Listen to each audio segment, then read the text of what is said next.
Ladies and gentlemen, boys and girls, children of all ages, welcome to the channel. It's your boy, World of Wrestling, here today to discuss about the WWE Smackdown, January 23rd, 2026 review. Man, this fucking show is a drag to sit through for 3 hours. Holy fuck. I literally felt like I was going to die. I had to look at my phone and look at YouTube videos and other shit to get my mind off of how terrible SmackDown was tonight. This show sucked. I mean, absolutely. Outside of Jacob Fatu's little confrontation with Cody Rhodes, which was good, but there were still some critiques I have on that, which I'll get into once I get to that part. But I'm going to kind of shit through this entire review. It's going to be quick. I'm not taking long for this crap. It is currently, right now, as I'm recording, 1:32 in the fucking morning. I didn't get to start this pathetic show of SmackDown until around 9:30, 10 o'clock. Because I have a fucking life outside of this shit. And I'll be honest with you guys, I kind of hope they don't make Braun Breaker the winner of the Royal Rumble, just so I can go ahead and say, fuck this shit, I'm done.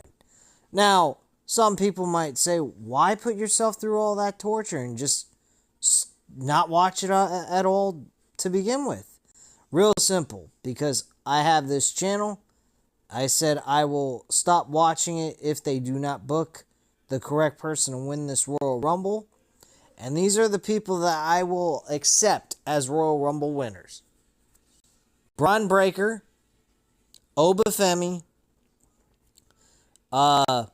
even though Obafemi is nowhere near ready to be in that kind of role, but I'll give them props and I'll continue to watch even after that decision because that's a ballsy kind of move and really a risk that I've never seen this company take before in a very long time.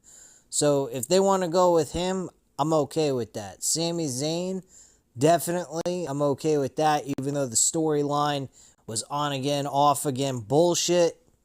In case he doesn't win this Fatal 4-Way this tomorrow. And I will also accept LA Knight. Those are the only four that's going to keep me watching this show.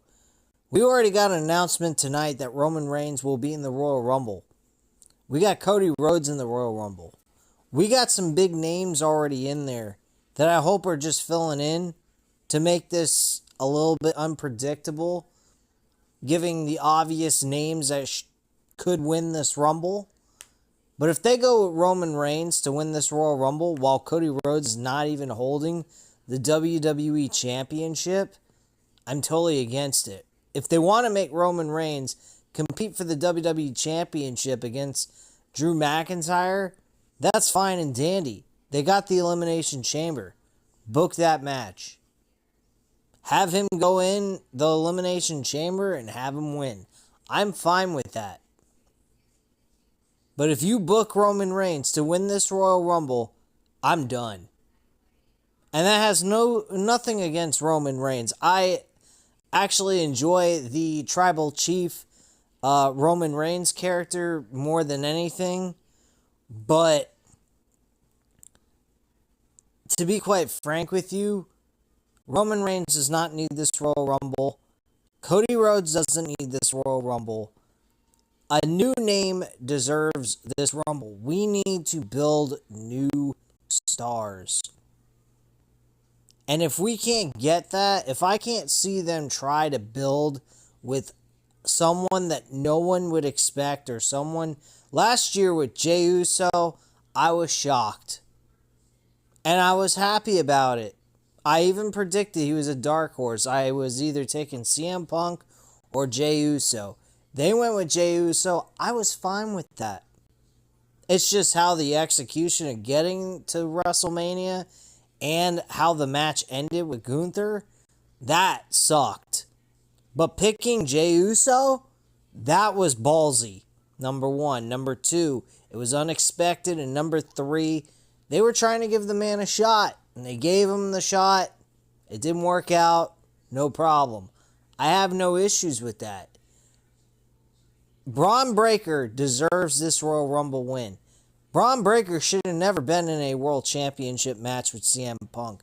He was set up to fail from the start. I knew that going in. The match should have never happened. Braun Breaker is a guy that deserves to be pushed into the Royal Rumble to win. If he ain't winning, it better be somebody else that's a number 2 to him. Because outside of him, I don't see nobody outside of the try and true. And I'm not swinging that way anymore, man. It's time to move on. It's time to get some new faces. You still can keep these try and true characters that are already established and are number 1 in WWE's roster to do important things on the show. I'm not saying that. But to literally depend on them to carry WrestleMania for this year is retarded. And Roman Reigns better not be winning. I swear to Christ. Him or Cody Rhodes win. I can't do this no more. Straight up, I just can't. This shit is just as bad as when John Cena was champion every fucking year. During his 3 or 5 moves of doom. Like, literally, when nobody liked him. I loved John Cena from the start, but there was a time where I was just so fed up of seeing John Cena as WWE champion or competing for a WWE championship. I wanted to see the guy go do something creatively, building rivalries with other characters and help elevate them or something. I mean, fuck, that's all we got going on here with Cody Rhodes. Cody Rhodes always in the WWE title picture. Always WWE champion. If he's not the champion, he's going after the title. I'm sick of it. Enough is enough. This thing that he's doing with Jacob Fatu, I like it. But I'll be straight up honest with you. It doesn't make any fucking sense. And I'll explain why. The reason being the fact that Cody Rhodes blames Jacob Fatu. He blamed him in this sit-down interview that was originally with him and Michael Cole, but Jacob Fatu got in the middle of it. He blamed Jacob Fatu. And Jacob Fatu stated something that's fucking true. He wouldn't be WWE champion if it wasn't for Jacob Fatu showing up. And that was brought up into conversation because he threw in his face how all he does is react. He doesn't think. All he does is react and all that. And that's why he ended up where he ended up being in jail. And he threw that in his face. Whoa, that was a low blow beyond belief. But a nice touch. I got to give them credit for that. And he went ahead and he said, yeah, I made those mistakes. I paid for those mistakes. But those mistakes got me where I am today and made me a better man. So yeah, I made those mistakes, but it made me a person. And that's why I'm standing right here with you. And he says, yeah, there you go. You just proved my point. He said, I'd be WWE champion right now if it wasn't for you. And he's like, championship? I would be competing with you for a championship? Dude, if I didn't show up, Drew McIntyre would have been walking out the door. Again, taking logic and throwing it in Cody Rhodes' face and making him look like an idiot. That's all WWE Creative is doing to Cody Rhodes consistently.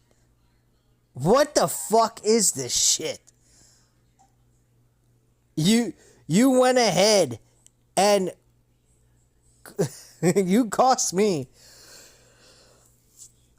the WWE Championship to ultimately do what?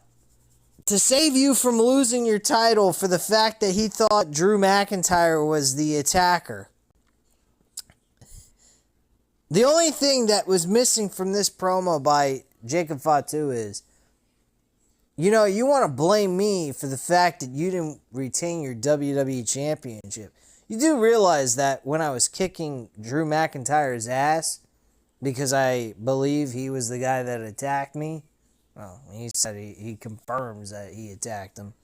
He said he attacked me and whatnot, and I'm attacking him. Why didn't you just climb out of the cage and retain your WWE title?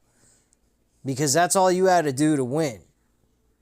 I was doing you a favor and me a favor, and it could have been competing over this so-called WWE Championship that you claim I screwed you out of. You didn't have to come over and attack me. All you had to do was climb over the top of the cage and retain your belt. And then we could have been talking about a WWE Championship match. If you wanted to be mad at me for getting involved in the middle of your match and not allowing you to finish it, that's fine.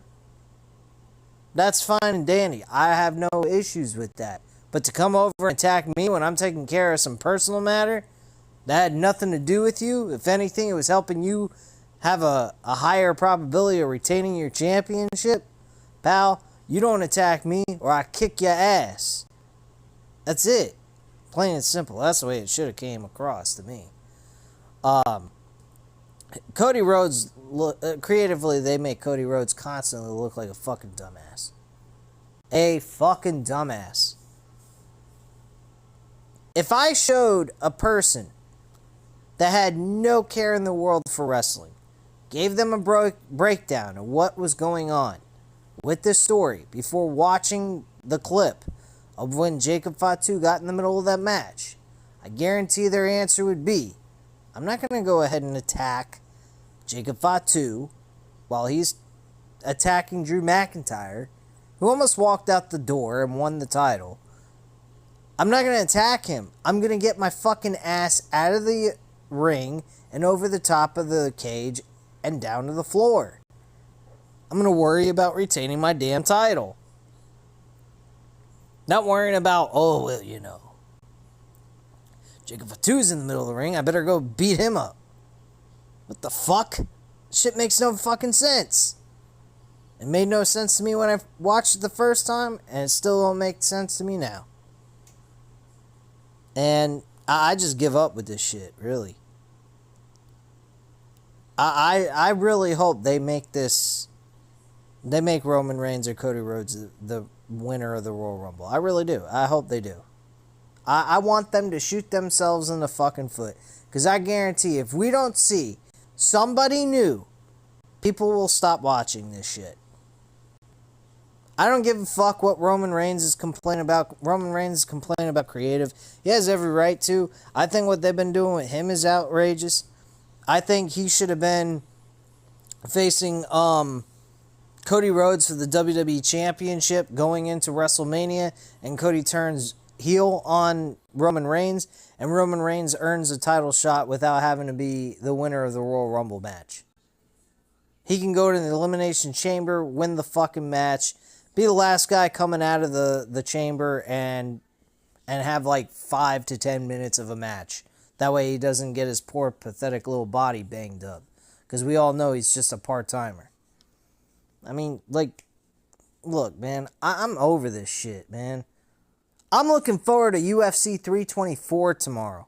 That's what I'm looking for. For the first time ever, I won't have to spend $80 to watch a UFC pay-per-view anymore. I'll be able to watch it for free on Paramount Plus, a subscription. That's it. That's all I have to worry about paying for. I love it. I love watching the UFC. I wish WWE produced their shows like a UFC. Have ranking systems. Wins and losses meaning something. Yeah, have your characters. Stand out a little bit. Be different than everybody else. Have your own you. But at the same time, let it be a fucking sport. This show's a fucking 3-ring circus. And it makes absolutely no sense, honestly. I can't sit through this shit, man. Like, seriously. It is just mind-numbingly stupid at the end of the day. And I'm not the only one that shares this opinion or feels this way. It's a lot of other people too. The ratings keep going down on all these shows. And it's pathetic, man. And it just shows that these companies do not care about the value of a person's book and what they're investing in. They just want to take your money and run away with it and say, here you go, enjoy your slot. And go, oh yes, can I have some more? No, I don't want any more of this. I continue to watch this shit, honestly, because of this channel. I've seen this channel grow little by little each and every year. It's not growing super fast as like other channels have done, but I will be honest, it has grown, and I'm going to continue to do so unless this company wants to go ahead and make me, and they'll probably have more people leave. There'll probably be more people that will not be interested in watching this pathetic product anymore. If Braun Breaker is not the winner, or someone new that hasn't won the Rumble yet isn't the winner of this fucking Royal Rumble, people are not going to want to watch this show anymore. There'll be more people leaving, there'll be lower viewership, all of that. And I believe I'm going to be one of those people. And I'm looking forward to it, honestly. You'd think I'd be upset about it. I'm not. I'm waiting. I'm anticipating it. I'm clamoring at my at the edge of my fucking seat. I'm excited. They're either going to give me one or two things. They're either going to give me something new and fresh with somebody that hasn't won, or they can give me the same old shit and I can wave goodbye and fuck off. And go live my life. Because I'm sitting here, started recording this at 1:30, and I went ahead and watched 3 hours of this fucking shit. And I had to sit through this crap so I can give you guys somewhat of a review. And honestly, I don't feel any need to even review this shit. But here I am. 1:30 in the fucking morning on a Friday night, technically Saturday now, talking about this fucking garbage. So, let's get into this hunk of crap so I can get done with this review and go spend time with my wife instead of sitting here talking about pathetic fucking wrestling. So the first thing that happened on this hunk of shit show for 3 hours, Sami Zayn comes out. And he talks up with the crowd and all this shit. We get into Zayn says tomorrow at Saturday night's main event, he has the chance in Montreal to become the number one contender. As he is talking, out comes Trick Williams to the ring. Trick says one thing for sure, two things for certain. He and Zayn are not on the same level. He is Mr. 250, and Zayn is Mr. Too Many Chances. Trick is Mr. Street Wet, and Zayn is Mr. Street Corner. Trick says Zayn is Mr. Almost, while he is Mr. Let's Have a Toast. Trick gets in the ring and tells Zayn that his problem is that Zayn does not know how to get the job done. He says the last time Zayn had an opportunity for the WWE Championship was in Montreal, and he didn't get the job done anyway. That was 2+ years ago. 3 years ago, actually. Trick says that is the difference between them. He said it before, and I will say it again. He is here to be the WWE Champion. Trick, you ain't becoming no damn WWE Champion right out of the gate. Because if your ass is becoming WWE Champion out of the gate, I will be shocked. This isn't the old days back when we introduced Chris Jericho having a fucking back and forth promo with The Rock. Oh no. You don't come... Back in those days, most of the time when someone came from the other company, they didn't get to cut a promo like that with The Rock. I'm sorry to break it to you. On their debut, hell no. Jericho was looked at as somebody that could be something in that company. And eventually he did. Trick Williams, he's definitely a guy that's going to be WWE champion, but he ain't being no champion anytime soon. I can promise you that.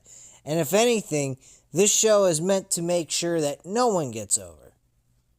Because apparently WWE doesn't want their wrestlers thinking they're above WWE. Never heard of that illogical fucking reasoning.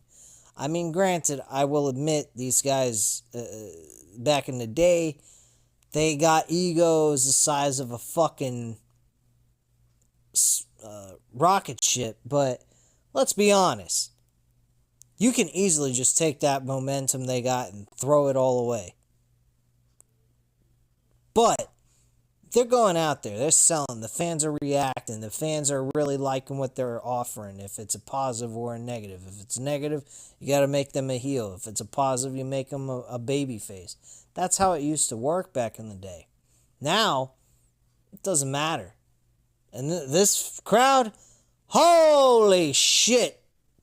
I mean, I swear to God, if I didn't know any better, I think through the gates, the fucking WWE handed those fans some fucking sleeping pills, and they were sleeping through this entire show with their eyes open or something. I don't know.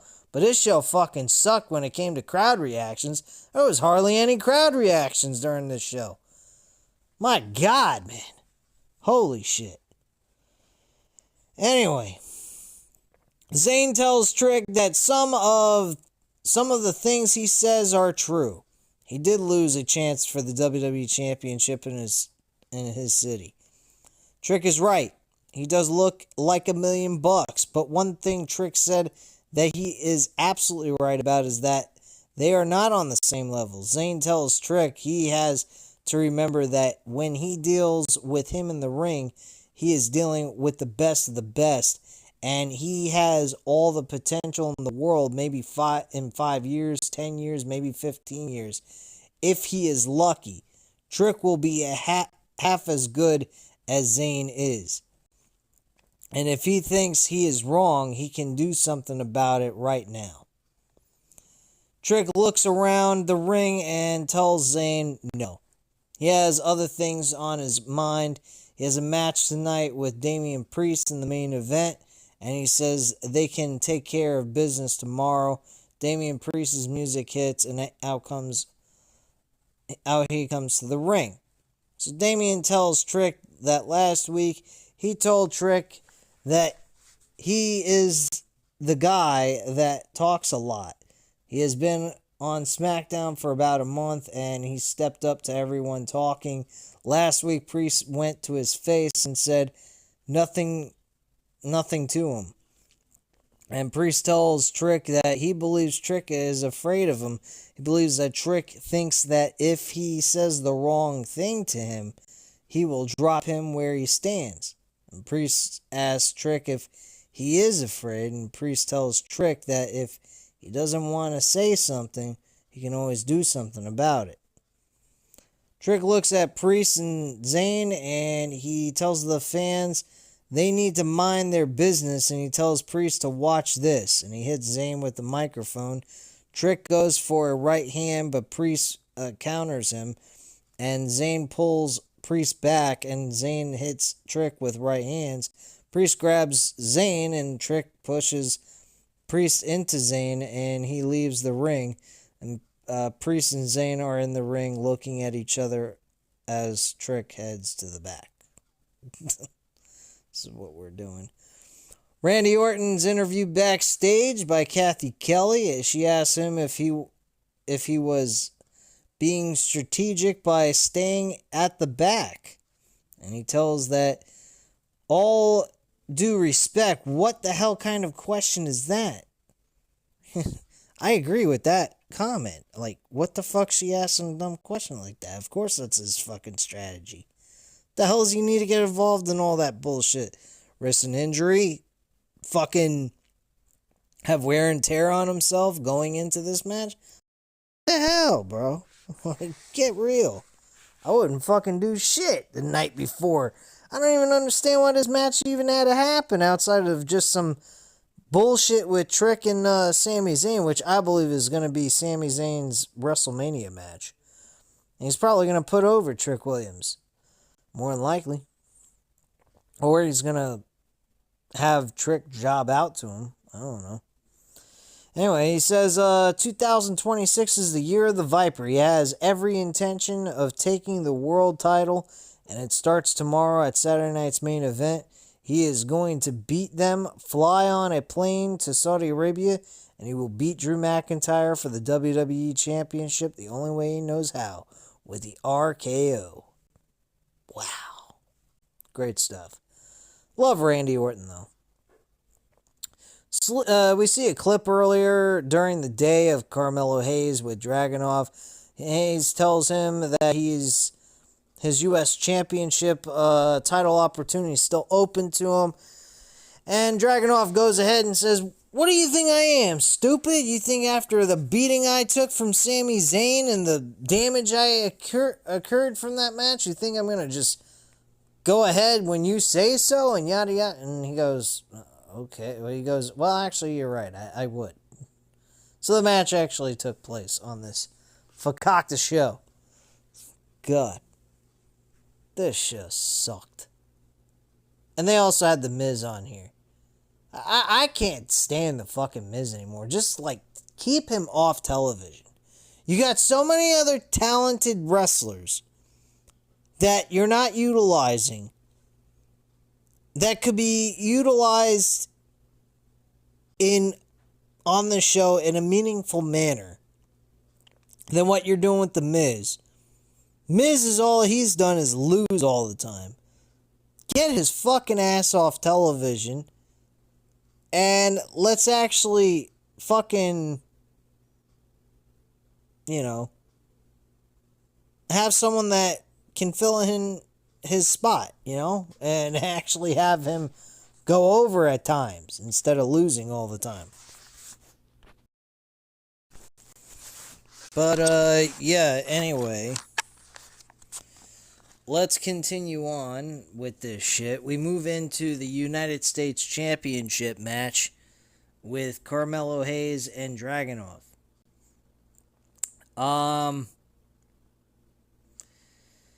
This match was generic, same old shit. Carmelo Hayes wins the match. That's basically it. Nothing special. Nothing important at all happened on this shit. Good match, but nothing important.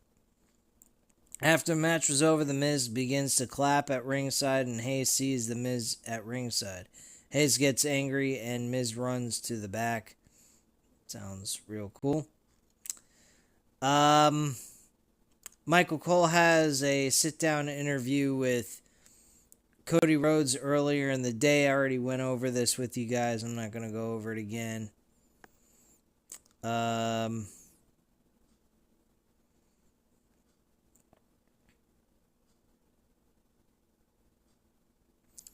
So, anyway, we move into Chelsea Green and Alba Fire are walking backstage, and they see Jordynne Grace, and Green tells Grace that she is a star, and she can join them maybe at the Royal Rumble.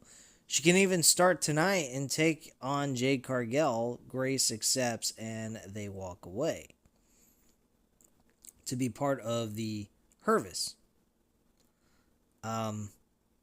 I don't know how the fuck this works, but okay. You have a babyface becoming allies with a heel to go up against a heel. Someone please tell me where this makes any fucking sense. Because it don't make any sense to me at all. It's absolutely mentally retarded. Straight up.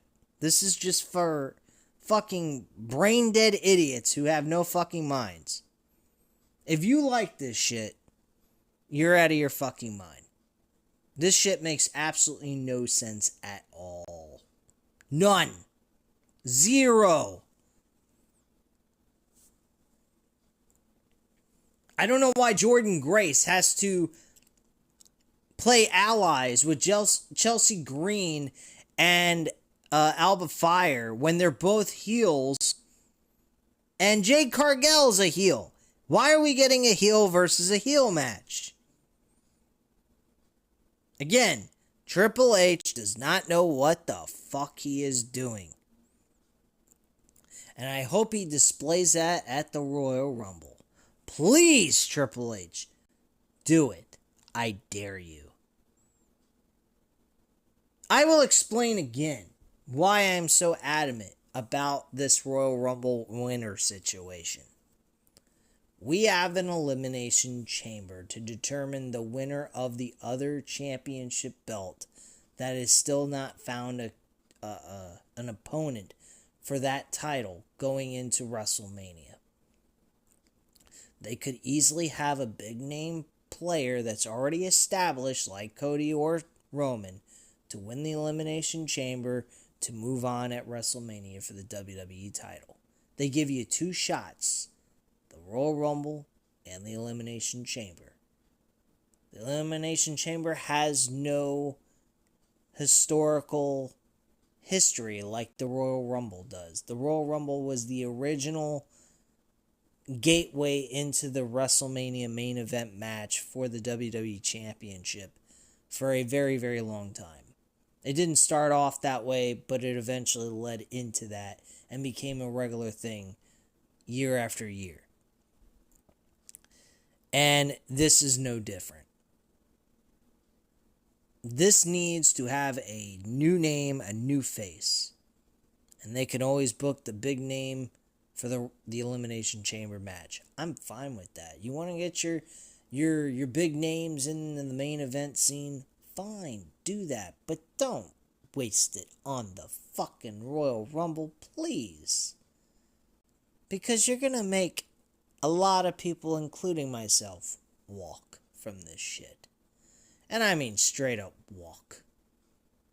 I can't do this shit no more. I'm tired of wasting my time with this garbage. And I feel like I really am starting to come into an impasse on this, as like to say, maybe I'm a fucking idiot for watching this shit. Maybe I need to go get a life. Touch some grass. Go to the gym and work out and get myself into shape. I'm kind of out of shape anyway. Because this shit's not doing anything for me. It ain't putting no money in my pocket. It ain't getting me, excited for these upcoming shows that they're advertising and supposedly, quote-unquote, hyping up. I feel nothing towards this shit. I spend more time looking at my phone than I do looking at the wrestling. That's telling. But yeah, Jade Cargill ends up beating Chelsea Green. Nothing really happens. Exactly. I mean, no physical altercation took place. Just a little hint that Jordynne Grace is going into the Royal Rumble match for the women. And that if she would like, she can go ahead and defend her title now, since she hasn't defended it. So after the match, Grace gets on the microphone, asks what the point of all of this is. She says that she spoke to Nick Aldis and she will be in the Royal Rumble match. Or since Jade is already warmed up, they can always do it right now. Jade blows a kiss and walks away. To say no. Okay. So we see Alexa Bliss watching backstage, and in comes Charlotte Flair. She tells Bliss that she seems distracted, but Bliss tells her that she can still focus on the other titles and their team. Flair tells her that she wants to focus on the Royal Rumble. Bliss tells her that it will be difficult to top last year. Flair tells her, true, she won it, and Bliss came back. They both agree that they will worry about the Rumble next week, but tonight is about them. Okay. We cut to Solo and the MFTs. Solo is holding the fucking lantern. You hear this shit, it's gonna make you laugh. Solo says it starts with him and Tama Tonga. When he looks at the lantern, he sees himself winning the Royal Rumble and bringing the WWE title to his family, where it belongs. So apparently, the lantern is not a lantern to be able to see in the dark. It is now a fucking crystal ball that tells him his future. It's an 8-ball. Don't worry about it. Just shake it up and it'll tell you your future. You know?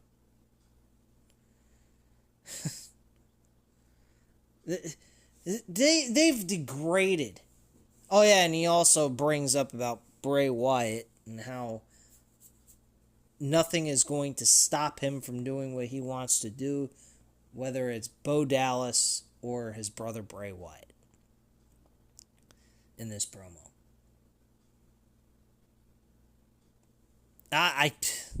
This is all about a fucking lantern. This all became personal over a fucking lantern. Which, by the way, you can go to a hardware... you could go someplace and get a fucking lantern to replace that one. That lantern doesn't look special. That lantern doesn't have the same look as what Bray used to carry around with Bray's skull and his mouth open wide with the lantern inside his mouth with light turned on. That shit was fucking badass. They were using that lantern. I can see why Bo Dallas would have such an issue with someone else having that fucking lantern. It's a representation of his brother. That lantern is just a generic lantern that you could get from any fucking place that you go find where you can buy lanterns anyway. It's easily replaceable. I don't know how you can use that as a representation of your brother, unless it's a specialized, cool-ass fucking lantern, which we've seen in the past, by Bray Wyatt, and what he carried around when he was the Fiend. This lantern, nothing special about it. Just a lantern, guys. Nothing important about it. I don't know what to tell you guys. I don't know what to say. WWE Tag Team title match. The Wyatt Six ends up losing the tag team titles to Solo Sikoa and Tama Tonga. We don't have Tama Tonga and Tangaloa. We just have Tama Tonga going, yee! Yeah, okay. Sure. We got yeeting, we got yee. Like, what the fuck are we doing? What does he think he is? Fucking... whatever. We cut to Nick Aldis, who is on his phone backstage. In comes R-Truth with his comedy gag reel segment. He tells Aldis that he is here to put his balls on the line for the Royal Rumble. Yeah. Not funny. In comes AJ Styles and R-Truth walks away. He says, I'll be sleeping good to know my balls are in your hands. Wow. Yeah. This is what we got R-Truth coming back for. We couldn't just leave him at home and let him maybe enjoy retirement. Or maybe bring him back. If you're going to bring him back, make him more serious instead of making him a sideshow clown. I don't get it. They heard the fans, brought him back, made him serious for a couple of weeks, and then made him a fucking sideshow clown again. What was the fucking point of all this then? I don't get it. But anyway. Aldis tells AJ that he watched Raw on Monday, and AJ is putting his career on the line. He asked him, do you think that's a really good idea? AJ tells him he is sure he wants to do that. And Gunther said he retired John Cena, but it was the disrespect that he showed which pissed him off. This is why he's willing to go through all this. And he said he won't let Gunther decide when his time in WWE is up. No, you're right. He won't, but WWE will. And, oh yeah, you know what's funny, guys? I've been hearing reviews from other YouTube channels that are covering the WWE Unreal. And this is what we have Gunther doing, leading up to the retirement of John Cena. I was talking to my friend Matt about this. Matt 87 Eagle. And I told him this. They made Jey Uso tap out Gunther to his own submission. Don't understand why that even occurred. Why he couldn't just lose by pinfall to Jey Uso to protect him from losing to his own move and also tapping out, more importantly. That shit made no sense. Then we go to Triple H. This is what we have running WWE Creative. It's like we went from one fucking idiot to another fucking idiot. It's like as if Vince McMahon took his brain and passed it on to Triple H so they can share the same fucked up brain. I'm not joking, guys. Maybe even worse. I have no idea. But then again, when you look at Vince McMahon's booking decisions before Triple H took over, it was absolutely fucking disturbing. I literally had to stop watching it. It was that insulting to my intelligence. And this shit's just getting as bad.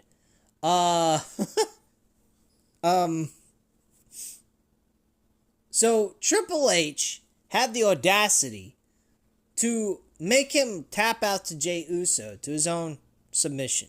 Okay. Let's make matters worse, shall we? Triple H then, in the Unreal for Season 2, states that he wanted Gunther to lose to Pat McAfee at Backlash because he feels or felt at that point in time that Pat McAfee is the face of WWE. Now, let me get this straight. He's the face of WWE. Where the fuck is he? Oh, I know. He's busy covering a sport that actually fucking matters over professional wrestling. That's predetermined. Unlike college football, which is not.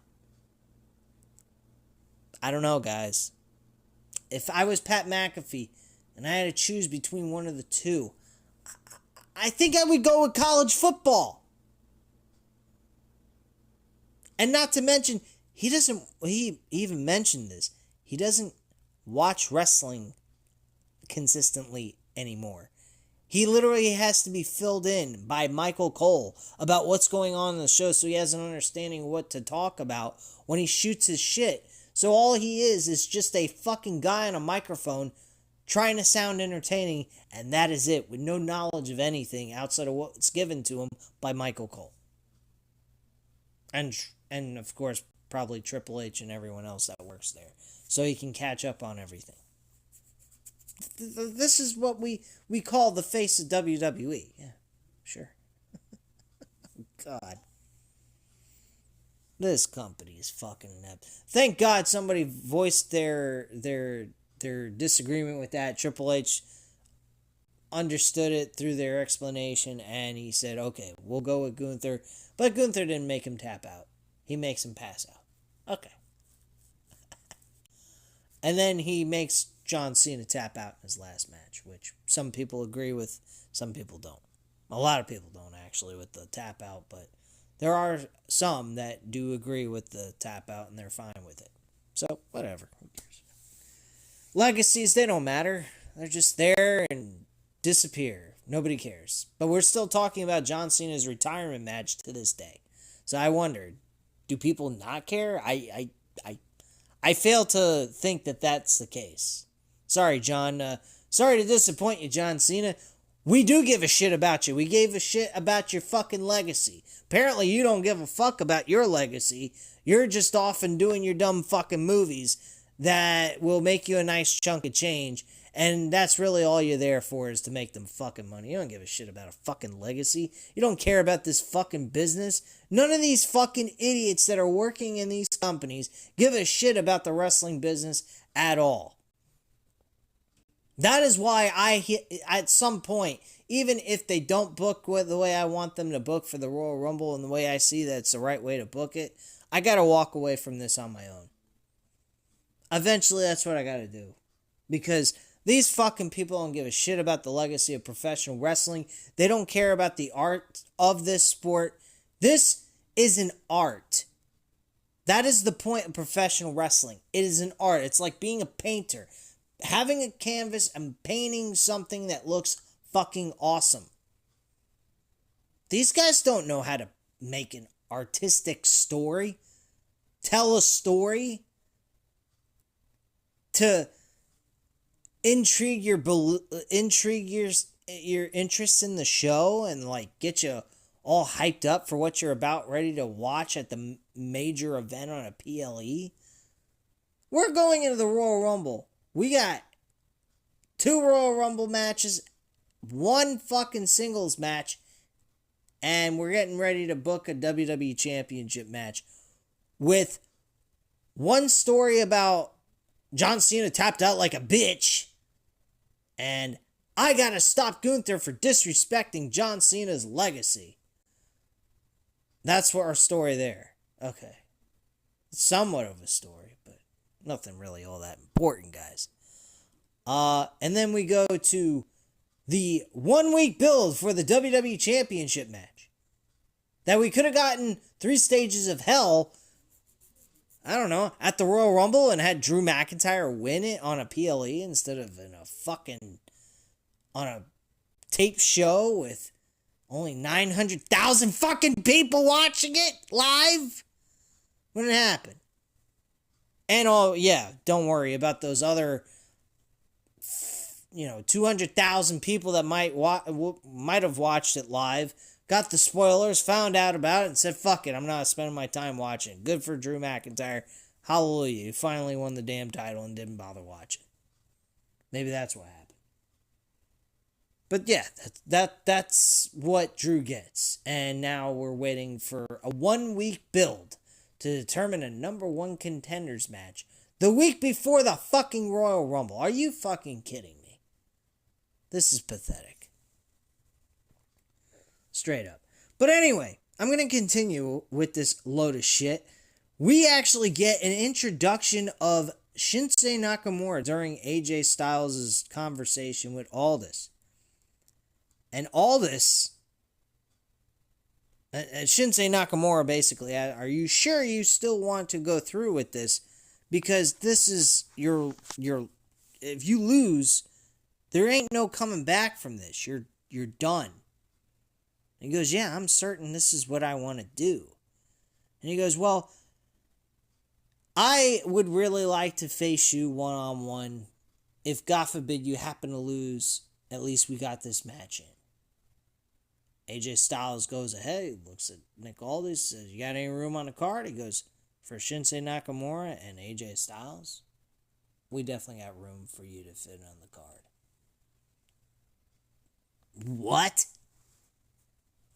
So we got AJ Styles having basically a fucking tune-up match that we have seen in 2018 3 straight months in a row. And the same result ended with AJ Styles coming up on top. And Shinsuke Nakamura didn't even sniff a fucking title win. He just happened to be in title opportunities. And then lost anyway. That's what we did to Shinsuke Nakamura during that time. Between those two. And the matches were absolutely ridiculous, and the only story behind that was Shinsuke Nakamura low-blowing AJ Styles each and every time he had an opportunity to do so. Good storytelling there, guys. Oh, and Vince ain't working there anymore, and guess what? It still feels the same! What a fucking joke. I mean, outside of a few little quirks, Triple H doesn't have the guys going out there smiling all the time, especially even after a bad beating. They're not going out there smiling. So I gotta give Triple H that much credit, but still, there's a lot of things on this show that reminds me a lot of Vince McMahon's booking decisions and everything else in between. A lot of rinse and repeats of matches, and boy, this fucking show sucks. God, I can't say that enough. This show sucks. Next, we have Nathan Frazier going up against Johnny Gargano over a fucking mask that's stolen. We got a lantern, a mask stolen. What else? Is somebody's jockstrap going to be stolen? And we're going to fight over that too? Like, what the fuck is this shit? Nathan Frazier wins. Match didn't mean continental shit. Kathy Kelly's backstage with Nia Jax and Lash Legend.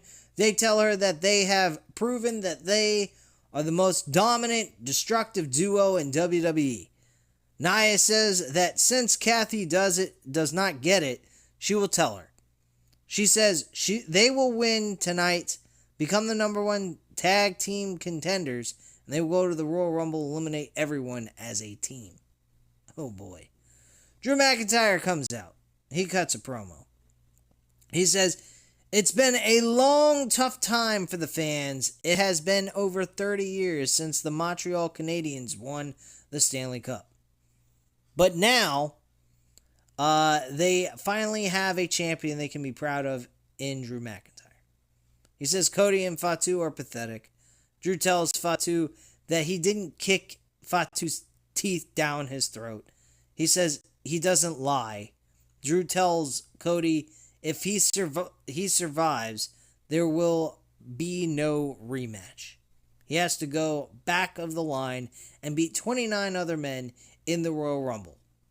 Drew tells Cody good luck on winning the Royal Rumble for a third time, but to talk about it, something important to him. Drew says the four-way match tomorrow, Trick Williams, the rookie, he say to go get them. Damian Priest, one-hit wonder. He wasted a year of his life with him. If he sees him at the Royal Rumble, he will end his career. Randy Orton, not the Randy Orton, the Viper. He's now civilized.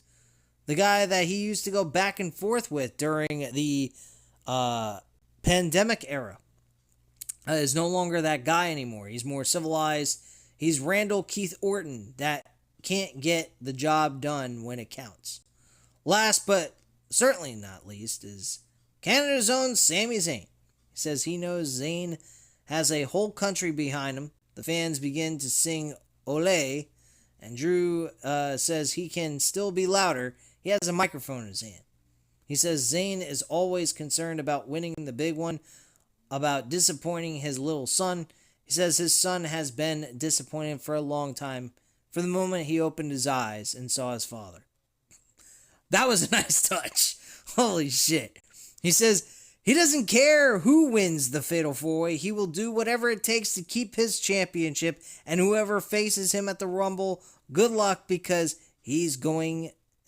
because that person's going to need it. Drops the microphone and his music and plays, and he leaves the ring. Anyway, we go backstage with Trick Williams. He's stopped by Rey Fenix. He tells Phoenix he doesn't know why he's there, but Phoenix tells him he didn't forget about what he did. Trick tells him that after he beats down Damian Priest tonight and wins the Fatal 4-Way tomorrow, he'll become the undisputed champion, and after that, he'll give him a title shot. Let's talk about it. Next, we had Kathy Kelly talking to Kit Wilson. He tells her that someone has to be the hero around here and clean up the toxic masculinity. More of this woke bullshit. And men like Fatu and Matt Cardona walk around without questioning themselves. Cardona stops him and asks him what his problem is. Wilson tells him his perfect manicured beard, perfect jaw and shoulders. Sounds like jealousy to me. Cardona thanks him, but Wilson tells him that is the problem. Men like Cardona do not have accountability, and they have toxic masculinity. Cardona tells him he has no idea what he is talking about, nor do I, but to do it in the ring. He walks away, and Wilson tells him he is toxic. Oh, goody. Next, we had... Holy fuck, this show is still... I'm still reviewing this shit. We had a triple threat number one contenders tag team match with Charlotte Flair and Alexa Bliss versus Nia Jax, Lash Legend, Kiana James, and Julia. Julia, carrying the Women's U.S. Championship, is now also competing for tag team gold. Holy fuck. And Julia and Kiana James ends up winning this match, nor did I even fucking care or pay attention to this shit. Sami Zayn's backstage with Priest. He apologizes to Priest and tells him he was frustrated earlier, and he apologizes. He begins to tell him if Trick tries something, but Priest tells him to stop. He has a habit of getting involved into other people's business. Zayn asks him or what, and Priest tells him he knows what. Zayn tells him he doesn't tell him where he can be this week or next week. He says he has somewhere he has to be, and Zayn walks away, and we see Zayn approaching Drew McIntyre and slaps Drew in the face and walks away. Wow. AJ Styles is in the parking lot, and in comes Cody, who wishes him good luck with Gunther. AJ thanks him and walks away. Cody turns around and sees a picture of Drew McIntyre on his tour bus. Kathy Kelly's backstage with Julia and Kiana James. Julia speaks in Japanese, and Kiana James tells Kelly that Julia is already U.S. champion and soon to be the tag team champions, and soon Julia will win the Royal Rumble and become a triple champion. Yeah, quit smoking that crack. It's bad for your health. Main event time. Holy fuck. Thank God. Damian Priest and Drew McIntyre. I wish. Damian Priest versus Trick Williams. This match was whatever. It ended up being disqualification because Trick Williams wins with Sami Zayn attacking him. This became an all-out brawl. And then eventually Randy Orton comes out, RKO's Sami Zayn while facing him directly, and he just hits him with an RKO. And that's how the show goes off the air with him. Randy Orton kind of giving you the hint that he is the guy that's going to win the actual Royal Rumble or the Fatal 4-Way match, but that will not be the case. But anyway, guys, that is your review on this god-awful fucking Smackdown for 3 straight hours that I wish I could get back, but can't, unfortunately. So anyway, please hit the like button if you enjoyed the video. Hit the subscribe button if you're not already subscribed to the channel. And leave a comment down below. I'll definitely get back to you on that. Thank you guys very much for watching. And have a great night, guys. Bye.